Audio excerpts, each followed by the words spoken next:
Hello everyone, আমি অঙ্কিতা। আপনাদের সকলকে পিকআর্ট মাইনুকে আবার আমন্ত্রণ জানাচ্ছি। আজকের ব্লগে আমি যেখানে সরস্বতী পুজো করেছিলাম সেই জায়গাটা কিভাবে সাজিয়েছিলাম আর পুজোর কিছু মুহূর্ত আপনাদের সাথে শেয়ার করব। এবছর আমি আমাদের এই ক্যাবিনেটের ওপরেই মাকে বসিয়ে পুজো দেব, তো সেই জন্য এই জায়গাটাতে প্রথমে একটা লাল কাপড় পেতে নিচ্ছি। যে কোনো পুজোর সময় দেখবেন লাল কাপড় কিংবা হলুদ কাপড় পাতলে জায়গাটা ব্রাইট দেখায়। তার উপরে দেখুন এই হলুদ রঙের ছোট কাপড়টা পেতে নিচ্ছি। এগুলো আপনারা দেখবেন যে কোনো ওই ঠাকুরের জামা কাপড় পাওয়া যায় যেসব দোকানে, সেখানেই পেয়ে যাবেন। আমি এবার মালদা থেকে এটা কিনে এনেছি নতুন, তাই পেতে দিলাম। আর কতগুলো ওয়াল এম্বালিশমেন্টও আমি কিনেছি এবার। এইগুলো আপনারা অনলাইনেই পেয়ে যাবেন, আমিও অনলাইন থেকেই কিনেছি। তবে এখান থেকে নয়, আমি ইন্ডিয়া গেছিলাম যে ইন্ডিয়া থেকেই আমি অর্ডার করেছি, কারণ এখানেও অনলাইনে পাওয়া যায়, তবে অনেক দাম হয়ে যায়। এই এই যে রজনীগন্ধার মালাগুলো ঝুলছে এগুলো কিন্তু সব প্লাস্টিকের, তবে দূর থেকে দেখতে একদম রিয়েল মনে হবে। এই রকম আমি 5টা অর্ডার করেছিলাম। ওই পদ্ম ফুলের মতো রয়েছে, তার সাথে এরকম স্ট্রিং লাগানো রয়েছে রজনীগন্ধার, এরকম 5টা লাগাবো। আর এই পদ্ম ফুলের মতো দেখছেন এইগুলোর সাথে আবার একটু ঝুমকো লাগানো আছে। এগুলো একটু লেন্থে ছোট, তবে এগুলো সবই দেওয়ালে হ্যাং করা যাবে। এই জিনিসগুলো কেনার আমার অনেক দিন থেকেই ইচ্ছে ছিল। আমি এখানেও বেশ কয়েকটা অনলাইন স্টোরে এগুলো দেখেছিলাম, কিন্তু কেনার সাহস হচ্ছিল না, কারণ যেহেতু অনলাইনে নিজে দেখে কিনতে পারছি না, তাই কোয়ালিটিটা আমি বুঝতে পারবো না যে কেমন হবে। আর এখানে তো অনলাইনে ভীষণ দাম এইগুলোর, কারণ এগুলো তো সব ইন্ডিয়া থেকেই এখানে নিয়ে এসে বিক্রি করছে। সেই জন্য আমার মাথায় ছিল যে আমি তো ইন্ডিয়া যাবই, তাই ইন্ডিয়া থেকেই নিয়ে আসবো। যদি দোকানে গিয়ে কিনতে পারি খুব ভালো, দেখে কিনতে পারবো, না হলে অনলাইনেই অর্ডার করে দেব। আর আমার নিজের বোন এইগুলো ওর বাড়ির জন্য বেশ কিছু কিনেছে, তো আমি ভাবলাম যে ওরই হেল্প নিয়ে এগুলো কিনবো, কারণ ও কোয়ালিটির ব্যাপারে একটা আইডিয়া রয়েছে। তো এবারে গিয়ে ওই বোনের হেল্প নিয়েই সব অনলাইনে অর্ডার করে দিয়েছিলাম। তো ওখানে থাকতে থাকতে এগুলো চলে এলো বাড়িতে। আর এগুলোর না খুব একটা ওয়েট নেই, হালকা, তাই আমার ব্যাগে করে নিয়ে আসতেও কোনো অসুবিধে হয়নি। আপনারা অ্যামাজন, ফ্লিপকার্ট, মিশোতে এই সব জিনিস পেয়ে যাবেন। গত ব্লগে আপনাদের দেখিয়েছিলাম যে মায়ের জন্য ভোগ রান্না করেছি। সেই রান্নাবান্না শেষ করে আবার পেখমকে নিয়ে গেলাম বন্ধুর বাড়ি। সেখানে ওর এক বন্ধুর জন্মদিনের পার্টি আছে, সব বন্ধুরা মিলে সারপ্রাইজ দিচ্ছে।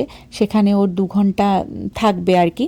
তো ওকে রেখে আসার পথে আবার জুয়েলার্সকো নেমে এই ফ্লাওয়ার বাঞ্চগুলো কিনে আনলাম। এগুলো এক একটা বাঞ্চ $5 করে পড়লো। আমি যদি একটা বা দুটো নিতাম তাহলে $6 পড়তো, 3টে নিলে পরে $15। তো এই হলুদ ফুলগুলো, তার সাথে একটু পার্পেল কালারের ফুলও কিনেছি, কারণ দেখবেন একটু কন্ট্রাস্ট থাকলে দেখতে ভালো লাগে, আর সরস্বতী পুজোয় হলুদ ফুল দিলে তো ভালো লাগবেই। সেই জন্য 2 ধরনের কালার কিনেছি। আর পুজোর সময় একটু রিয়েল ফ্লাওয়ার দিয়ে সাজালে জায়গাটা দেখতে ভালো লাগে। আমি তো এমনি ধরুন সব সময় নিজের বাগানের ফুল দিয়ে পুজো দিই, কিন্তু এখন শীতকাল, এখন তো কোনো ফুলই বাইরে নেই, তাই কিনে আনতেই হতো। তো এইভাবে ঝটপট করে একটু ফুলদানিটা সাজিয়ে নিচ্ছি। আর অঞ্জলির সময় তো ফুল লাগবেই। পেখমকে আবার নিতেও যাব। এই যে 2 ঘন্টা হাতে সময় আছে, এই 2 ঘন্টা একটু জায়গাটা গুছিয়ে নিয়ে পুজোর জোগাড়টা করে নেব। তারপরে পেখমকে নিয়ে এসে আমি রেডি হব, কারণ পেখম না এলে তো পুজো দিয়ে লাভ নেই, কারণ পেখমের জন্যই পুজো করছি। তো সেই জন্য ওর জন্য আমাকে অপেক্ষা করতেই হবে। তো একটু দেরি হবে পুজো দিতে, তবে পেখম এলেই পুজোটা সেরে নেব। ছোটোবেলা থেকেই আমি সরস্বতী পুজো নিয়ে খুবই এক্সাইটেড থাকতাম। বাড়িতে যেহেতু মূর্তি তুলে পুজো হয়, তাই মা কাকিমাদের দেখেছি পুজোর জোগাড় করতে। তাছাড়া আমাদের বাড়ির সামনেই পাড়ার পুজো হতো, তো সেখানে আমি ফাংশনে নাম দিতাম, আঁকার কম্পিটিশান থেকে শুরু করে সব বিষয়ে থাকতাম। স্কুলের পুজো বলুন, কিংবা কলেজে যখন উঠলাম, হস্টেলে থাকা শুরু করলাম, হস্টেলেতেও ঠাকুর আনা থেকে ঠাকুর বিসর্জন পর্যন্ত ডেকোরেশন সব কিছুর মধ্যে পার্টিসিপেট করতাম। এরপরে যখন নিজের বাড়িতে পুজো দেওয়া শুরু করলাম, তখন আনন্দটা আরও বেড়ে গেল, মানে এক্সাইটমেন্টটা দ্বিগুণ হয়ে গেল। আমার কাছে তো মায়ের কোনো মূর্তি নেই, সেই জন্য এইরকম একটা ফটো আমি অনলাইন থেকে প্রিন্ট আউট করে নিয়ে তারপরে ফটো ফ্রেমের মধ্যে লাগিয়ে নিয়েছি। এই ফটো ফ্রেমটাকেই আমি পুজো করি। আর এই যে মালাটা দেখতে পাচ্ছেন, এটাও এবার ইন্ডিয়া থেকে নিয়ে এসেছি, আমার ভীষণই পছন্দ হয়েছে। আর এই মালাটাকে লাগানোর জন্য আমি পেছন দিকে কি করেছি, সেলো টেপ লাগিয়ে দিয়েছি, কারণ মালাটা যদি শুধু এমনি লাগিয়ে রাখি তাহলে বারবার পড়ে যাচ্ছিল। এরকম যদি 2-3টে সেলো টেপ লাগিয়ে দিই তাহলে মালাটা এরকম ফিক্স হয়ে থাকে, দেখতেও ভালো লাগছে। আচ্ছা, এই যে উর্লি স্ট্যান্ডগুলো দেখতে পাচ্ছেন, এগুলো আমি এবার ইন্ডিয়া থেকে নিয়ে এসেছি, ওই সেম অনলাইন স্টোর থেকেই কিনেছি। খুবই হালকা, আর প্রত্যেকটা পার্ট আলাদা করেই এসেছিল, তাই আমি এগুলো এখানে এনে এই স্ট্যান্ডের সাথে লাগিয়ে দিয়েছি, তাই ব্যাগের মধ্যে ঢোকাতে বা নিয়ে আসতে আমার কোনো অসুবিধা হয়নি। আর এই ধরনের আমাদের ভারতীয় বাঙালি অনুষ্ঠান কিংবা পুজো পার্বণে যদি আমরা এই রকম কিছু পেতলের জিনিস কিংবা এই রকম উরলি রাখতে পারি, জায়গাটা দেখতে ভালো লাগে। তো এর মধ্যে যেহেতু আমি ফুল রাখবো, সেই জন্য অল্প অল্প করে এখানে জল দিয়ে দিলাম। আর ফুলের বুকেগুলোর সাথে এই পাউডারগুলো দিয়ে দেয়, তাহলে না ফুলগুলো সতেজ থাকে বেশি দিনের জন্য। তো আমি এরকম দেখুন ছোট ছোট কিছু ফুল কিনে এনেছি, সেগুলো দিয়েই এই উরলিগুলো সাজিয়ে নিচ্ছি। আপনারা চাইলে কিন্তু পাপড়ি গুলো খুলে জলের মধ্যে দিতে পারেন, তাতেও দেখতে ভালো লাগে। আবার চাইলে ফুলের সাথে আপনারা ওই যে ফ্লোটিং ক্যান্ডেলগুলো পাওয়া যায় ছোট ছোট, সেগুলোও দিতে পারেন। তো আমার কাছে তো ফ্লোটিং ক্যান্ডেল ছিল না, তাই ফুল দিয়েই সাজালাম। ফুলগুলো দিয়ে সাজানোর পরে আমি আবার পেখমকে নিতে চলে গেছিলাম। তারপরে এসে আমি নিজে ফ্রেশ হয়ে শাড়ি পরে আবার পুজোর কাছে চলে এসেছি। এখন মেন পুজোর জন্য জোগাড়টা করে নেব। সেই জন্য এই যে ধূপ ধুনো থেকে শুরু করে ঘট সব কিছু আস্তে আস্তে নিয়ে আসছি। আমার কাছে তো খুব সামান্য কিছু জিনিসই রয়েছে, সেগুলো দিয়েই আমি সবসময় পুজোর কাজ করে থাকি। তো এই যে যেমন ফুল, তারপরে ফলমূল 5 রকমের দিতে হয়, সেগুলো দিলাম। ধূপকাঠি রয়েছে, সেগুলো জ্বালিয়ে নিচ্ছি। পুজোর জোগাড়টা করে নিয়ে তারপরে পেখমকেও বললাম যে একটু ফ্রেশ হয়ে ভালো জামা কাপড় পরে আয়। ব্যাস, এই যে ভোগ রান্না করেছিলাম সেটাও থালাতে আমি বেড়ে দিয়েছি। তো এগুলো সব কিছু একেবারে সাজিয়ে গুছিয়ে তারপরে ঝটপট করে একটু পুজো সেরে নেব।